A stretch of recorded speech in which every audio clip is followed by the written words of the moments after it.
আচ্ছা, তো দেখো এখানে কী লেখা আছে যে অনুদৈর্ঘ্য তরঙ্গের ক্ষেত্রে, অনুদৈর্ঘ্য কিন্তু ঠিক আছে, তরঙ্গস্থিত কণাগুলোর কম্পনের দিকের সাথে তরঙ্গ প্রবাহের দিকের মধ্যবর্তী কোণ কত? তো অনুদৈর্ঘ্য তরঙ্গটা কীরকম, এই যে আমি একটু চিত্রের মাধ্যমে দেখাই, ঠিক আছে? তো তোমরা এই ধরনের কী চিত্র তোমাদের যে টেস্ট পেপার আছে সেখানে হয়তো দেখছো, ঠিক আছে, যে কোথায় ঘন এরকম এবং কোথায় এরকম হালকা।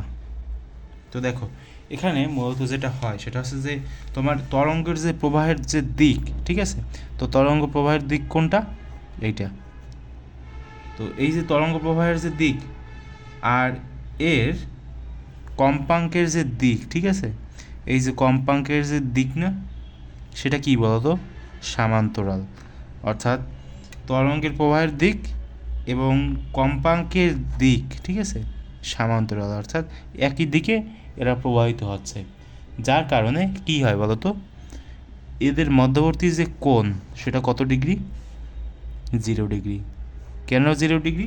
কারণ তরঙ্গের যে প্রবাহের যে দিক আর এর কম্পাঙ্কের যে দিক সেটা ঠিক একই দিকে। অর্থাৎ মনে করো এটা যদি ডান দিক হয়, তোমার হাতের ডান দিক, তাহলে এর কম্পাঙ্কের দিকেও হচ্ছে এই ডান দিক, ঠিক আছে, যার কারণে এর মধ্যবর্তী কোণ হচ্ছে তোমার 0 ডিগ্রি। বুঝতে কি পেরেছো?